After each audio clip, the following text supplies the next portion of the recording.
España tuvo una influencia política mucho mayor que la que le correspondía por su dimensión económica o demográfica. Está claro que los españoles aportamos un entusiasmo europeísta, a veces un poco naif, en el sentido de que para nosotros todo lo que venía de Europa era bueno. No discutimos demasiado el euro ni ninguno de los avances en la integración porque nos parecían buenos per se. Y ciertamente hicimos una contribución importante en la definición de algo más que un mercado. Para nosotros Europa no era el mercado común, era un proyecto político de largo alcance y sí contribuimos, creo que mucho, no siempre con igual intensidad, ha habido gobiernos que han tenido más dedicación y más impacto. Y la peculiaridad española de un país muy descentralizado, políticamente muy descentralizado, pues sin duda también ha servido para que las regiones adquieran un mayor protagonismo. Y aunque eso no ha estado a veces exento de conflictos internos para saber quién era quién y quién representaba a España en los consejos de ministros, por ejemplo, ¿no? La innovación de que en la delegación española hubiese miembros de las comunidades autónomas. En nuestro carácter de país descentralizado influyó mucho en que las regiones se tuvieran en cuenta, ¿no? La convención fue un ejemplo de ese entusiasmo europeísta, ¿no? Que nosotros protagonizamos más que los demás, porque los demás seguramente tenían más horas de vuelo encima y más experiencia quizá y sabían lo que podía ser y lo que no podía ser, pero nosotros fuimos de los que quisimos hacer de la Convención la matriz constitucional de Europa. Nadie nos había pedido que redactáramos una constitución, el mandato del Lecken no era eso, ni mucho menos, era simplemente refundan ustedes lo que hay, pero sin tocarlo, ¿no? Háganlo legible, inteligible, ¿no? Pero a nosotros eso nos pareció poca cosa y pensamos que el momento histórico era parecido al de la Filadelfia de los Estados Unidos y quisimos hacer un paso al frente diciendo que íbamos a redactar un texto que fuese algo más que la refundición de lo que había, que tuviese un carácter político más importante, quizá porque pensamos que la palabra Constitución levantaría el entusiasmo de los pueblos europeos. Y los españoles los primeros, ¿no? Fuimos los primeros en votar la Constitución, ¿no? Y la aprobamos por amplia mayoría, ¿no? Pero los demás no lo vieron igual. Eso es un claro ejemplo de esa diferencia de actitud que todavía por aquel tiempo teníamos los españoles con respecto a otros pueblos europeos cara a Europa. Hoy las cosas son distintas. No se percibe Europa hoy igual desde España que cómo se percibía a principios de los años 2000. Es difícil ponerle una etiqueta, un nombre que se corresponda con algunas de las categorías políticas que ya conocemos. Etiquetar a la Unión Europea dentro del bestiario político existente es difícil, porque no es nada de lo que existe. No es una federación, no es una confederación, no es un simple acuerdo intergubernamental, es un poco de todo sin llegar a ser nada en concreto. Es un animal extraño, como creo que decía Delors, ¿no? Por otra parte, la palabra federal tiene connotaciones muy distintas según en qué idioma se pronuncie. Y no todo el mundo le da el mismo significado, ¿no? Diga usted federal y los británicos salen corriendo, ¿no? Diga usted federal y a un alemán no le parece malo porque es lo que él tiene, ¿no? Y para los españoles, pues depende, hay para todos los gustos. Hay que somos federalistas en casa y por lo tanto lo somos también fuera. Hay algunos que son unitarios y no les gusta mucho la creación de un marco federal. Pero si Europa tiene algún futuro es de tipo federal. Si Europa quiere ser una unión política, esta solo puede ser federal. No seremos nunca un Estado unitario. No, ni siquiera una federación como la de los Estados Unidos, seremos una federación sui generis, porque las partes federadas tienen demasiada historia encima, tienen demasiada personalidad, demasiados años de existencia como para que se puedan diluir en un corpus político novedoso, ¿no? Habrá que asegurar una unidad en el respeto de la diversidad. Bueno, a fin de cuentas, lo que dice el moto de la non nata Constitución, perdón. También es complicado hacer una reflexión corta y que no sea banal sobre las consecuencias de la crisis y las formas de ponerle remedio, ¿no? Lo que es cierto es que Europa sale dividida de la crisis, muy dividida. Antes había la división este-oeste y ahora tenemos la división norte-sur. Los ciudadanos europeos tienen más desconfianza entre ellos que antes de la crisis, mucho más. O sea, ahora el norte mira con recelo al sur y el sur mira con temor al norte, ¿no? Las políticas impuestas, decididas, por supuesto, pero decididas bajo la batuta del norte y aplicadas en el sur, han dejado heridas sociales muy fuertes y eso ha cambiado la percepción que se tiene de Europa, ¿no? O sea, podemos decir que hemos ido del entusiasmo europeísta, nosotros, hacia una cierta desafección. O sea, la Unión Europea o Europa era para nosotros una hada buena que repartía cosas, financiaba infraestructuras, teníamos fondos estructurales, fondos sociales, ¿no? La palabra FEDER pobló la geografía española, ¿no? Una hada buena, y ahora es una madrastra. Las madrastras son malas por definición, porque imponen disciplinas, te dicen que tienes que recortar los sueldos, subirte los impuestos, reducir el gasto público, y no es la misma Europa. Era mucho más fácil querer a la Europa de antes de la crisis que la que ha salido de la crisis. Juncker dice que el mercado tiene que ser más justo. Bueno, los mercados no son justos ni injustos. El calificativo justo aplicado a un mercado, los mercados lo que tienen que ser son eficientes y hay que reconocer que algunos países hemos perdido competitividad dentro del euro y eso, sin poder devaluar, nos ha colocado en una situación que para muchos ciudadanos ha sido difícil de asumir, de soportar. La crisis tiene consecuencias sociales muy graves, sobre todo porque la lectura que se ha hecho desde el norte, ¿no? Este es un problema de indisciplina fiscal del sur, ¿no? Los del sur son unos manirrotos y hay que disciplinarles, ¿no? A golpe de austeridad. Esa lectura, que no se corresponde con la realidad de lo ocurrido, ha creado esa división, ¿no? Y para nosotros, los españoles, ha sido una lección amarga, porque probablemente no pensamos que llegaría un día en que tuviésemos que pasar por eso que se llama la devaluación interna. En su día los alemanes ya nos advirtieron. Yo recuerdo cuando se negociaba Maastricht que Alemania no tenía ningún entusiasmo ni para que España, Italia, no digamos ya Grecia o Portugal entrasen en el euro. Nosotros nos empeñamos porque hicimos de eso una cuestión de honor, ¿no? Si no estás en el euro, no eres de segunda división.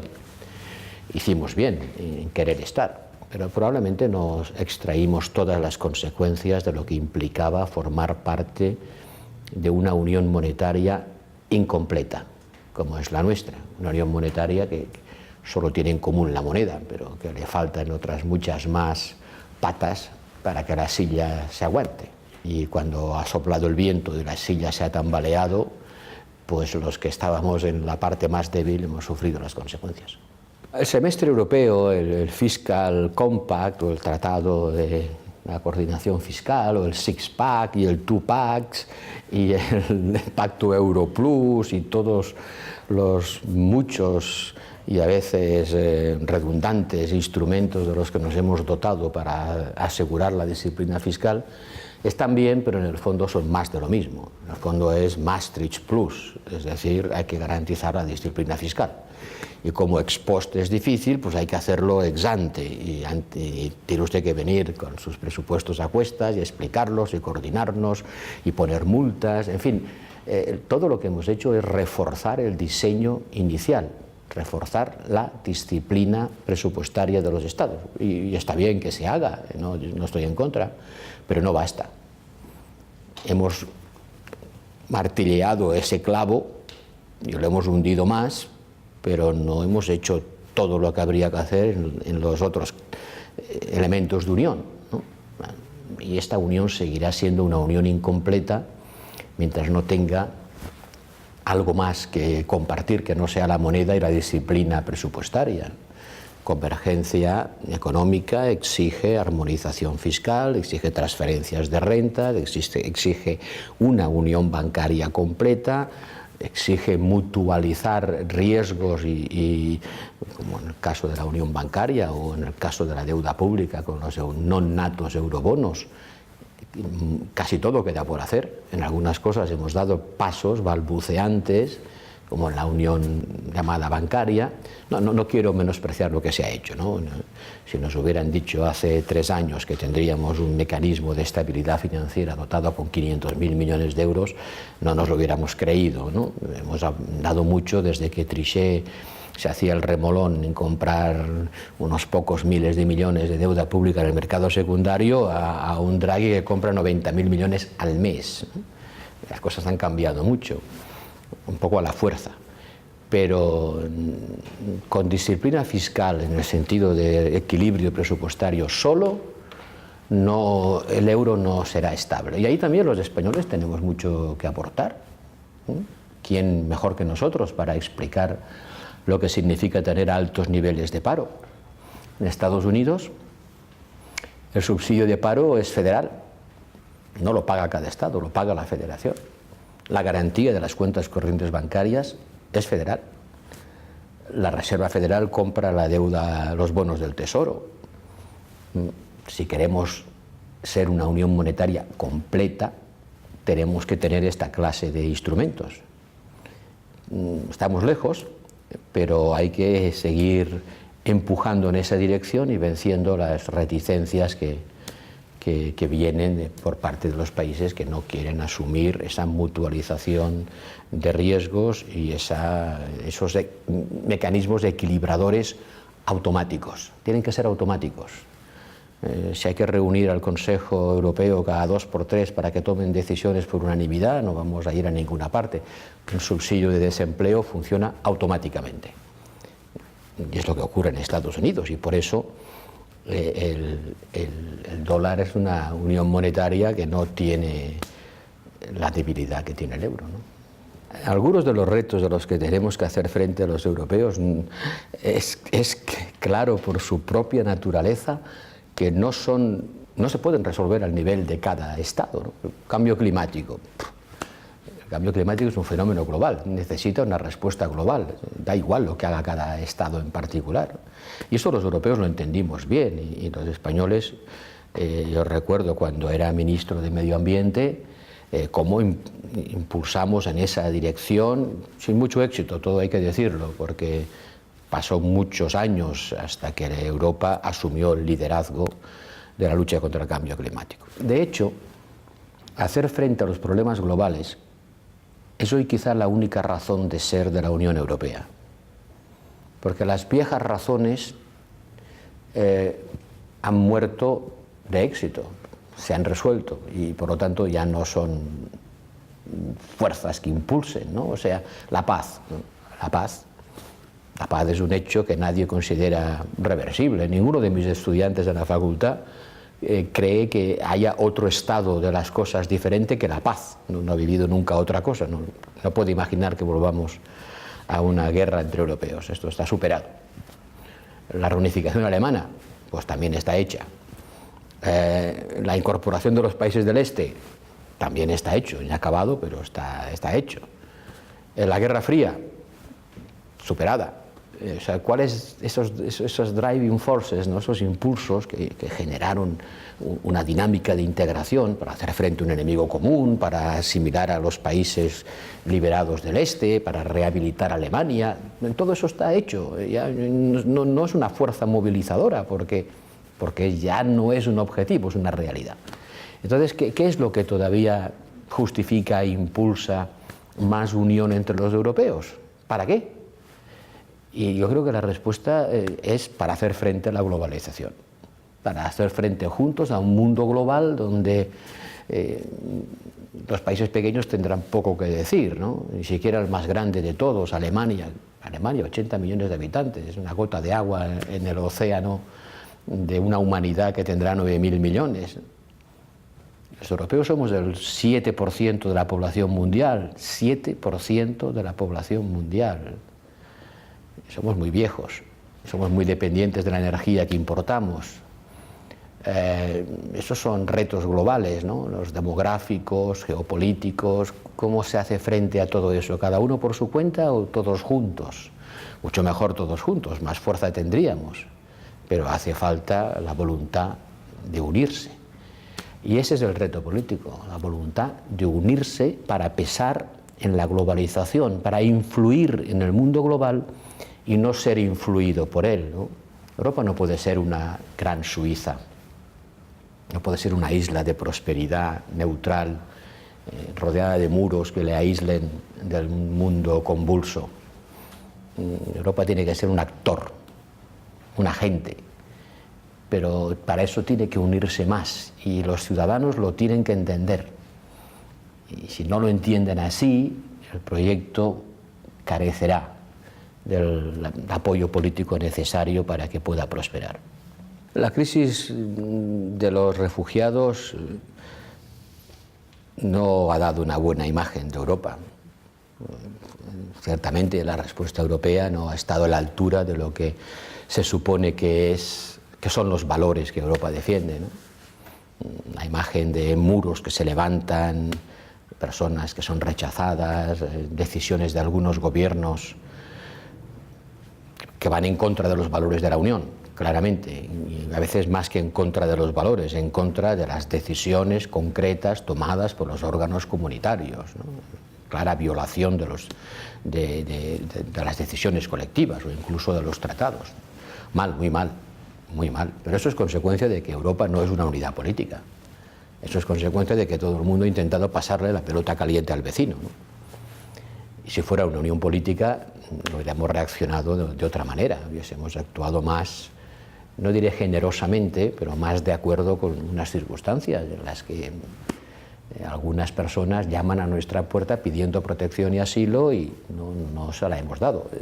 No quiero de todas maneras ser beatífico o practicar el buenismo de que todo el mundo que llame a la puerta de Europa debe ser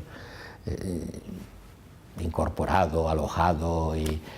No, ciertamente no, pero no hemos desplegado los medios suficientes para hacer frente a esta avalancha humana. Y eso pesará sobre la imagen de Europa que transmitiremos en el futuro, ¿no? Ese es el problema fundamental, ¿no? O sea, cuán grande es el sentimiento de pertenencia que tenemos los europeos, ¿no? El feeling of belonging, ¿no? El espíritu de sociedad, ¿no? El affectio societatis, si me permite el latinajo, ¿no? El afecto por la sociedad, ¿no? Pues no demasiado, o desde luego demasiado poco, pero no nos extrañemos. ¿Qué pasa en España? Hay Cataluña y el País Vasco, una parte importante de la población que no siente ninguna clase de sentimiento de pertenencia a España como unidad política, que no tiene ningún afecto societatis hacia lo que España es. No nos extrañemos que sea difícil también conseguir que un lapón y un canario, un galés y un griego sientan que pertenecen a algo en común. Curiosamente, los países que más enfrentados han estado en el pasado, Francia y Alemania, son los que más pueden tener este sentimiento de pertenecer a algo en común, porque tienen algo que superar. Y ciertamente hemos superado los antagonismos. Los antagonismos identitarios los hemos superado, pero no hemos construido todavía un elemento positivo de identidad común. Y eso no se hace de la noche a la mañana, esos sentimientos se forjan en la historia, se tardan mucho tiempo, a veces no se consiguen forjar y a veces se diluyen o se destruyen, como es desgraciadamente el caso nuestro en España, donde estamos echando marcha atrás en ese sentimiento de pertenencia a una colectividad. No existe un demos europeo, existen los demos europeos, varios, pero un demos europeo, un sentimiento de pertenecer a algo que supera Es algo propio de las élites, ¿no? O sea, es un ejercicio intelectual, no surge espontáneamente de la vivencia de la gente. Yo lo siento, pero lo siento seguramente como consecuencia de una trayectoria humana mía particular, ¿no? Muy anclada en mi vivencia, ¿no? No he nacido con él a cuestas, ¿no? Y eso tampoco debería extrañarnos, porque las identidades no crecen en los árboles. Las identidades son construcciones sociales, se construyen socialmente, se construyen en la escuela, se construyen viendo la televisión, leyendo los periódicos, interaccionando con personas. Y eso no ocurre en Europa, no hay tal mecanismo de construcción social de una identidad, ni desde la escuela, ni desde la televisión. Erasmus ha contribuido mucho a eso, ha hecho que los jóvenes europeos se froten uno con otro, a veces en el sentido más físico de la palabra, frotarse, ¿no? Pero eso ha contribuido a crear vínculos. Pero una vez más ha quedado reducido a las élites, en este caso a los universitarios. Los universitarios, me refería a ellos por lo del Erasmus, tienen una especial responsabilidad en la construcción de Europa, porque son la parte educada de la población, que tiene más capacidad de comprender de dónde venimos y hacia dónde podemos ir, ¿no? Los universitarios, como decía antes, las élites, porque tienen una especial responsabilidad, pero no deberíamos dejar que fueran las élites las que dirigieran el futuro de Europa. Eso ha sido así hasta ahora. Europa nunca ha sido algo impulsado por la voluntad de los pueblos. Europa fue un invento de élites, de visionarios, de un grupo de hombres que tenían una idea de lo que querían. Los pueblos a veces no quisieron seguir, ¿no? Y a veces fueron a rastras, o a veces no sabían dónde iban. Y ahora ya no se puede continuar así, ya no vale eso de pequeños pasos sin decir a dónde vamos, porque si lo decimos nos dirán que no quieren ir, ¿no? Como ocurrió un par de veces en la historia. No. Ahora hay que involucrar a toda la sociedad. Y en eso, claro, los universitarios tienen más responsabilidad que otros, pero no puede ser que la Europa sea la Europa de los ciudadanos de un cierto nivel intelectual, que comprenden intelectualmente su necesidad. Tiene que ser algo mucho más compartido en todas las categorías. ¿Y sabe dónde está el problema? Que hoy las clases populares son las menos afectas a la idea de Europa. En todas partes, desgraciadamente. Parece que las clases populares son las menos europeístas de todas, o al menos eso dicen los resultados electorales, ¿no? Y eso es uno de los grandes puntos de fragilidad europea. Han pasado 30 años desde que entramos en Europa. Yo les digo a mis alumnos en la facultad que esos 30 años han sido los mejores años de nuestra historia moderna desde la batalla de Trafalgar. La batalla de Trafalgar es un hito en la historia de Europa, que los británicos y los franceses conocen quizá mejor que nosotros, ¿no? Marca un punto de inflexión en la historia de España, en la historia de Europa. Pues desde ese día, desde la batalla de Trafalgar hasta ahora, nunca hemos tenido 30 años tan buenos como estos. Pero mis alumnos no son de esta opinión. Mis alumnos no lo ven así. Probablemente porque ellos han vivido los últimos 8, 2008, 2016. De los 30, solo han vivido una cuarta parte. Y esos han sido los peores. Los anteriores no los vivieron, no saben cómo fueron. Saben que esos últimos 8 años han sido para ellos malos. Ciertamente han sido los peores de los 30 años. Entonces, ¿cómo serán los 30 siguientes? Pues pueden ser igual de malos que los 8 anteriores o igual de buenos que los 22 previos. No lo sé, dependerá de lo que seamos capaces de hacer, porque la historia no se escribe sola, la historia la escriben sus agentes, que son los ciudadanos. ¿Sí? Todos deberíamos hacer un esfuerzo para que se entendiera que la mejor promesa de futuro para los europeos es su unidad, que solos, divididos, cada uno buscando su solución, nos instalaremos en la insignificancia, la irrelevancia y la debilidad. Y eso seguramente requerirá mucha pedagogía política. Espero que esta entrevista haya contribuido a ello.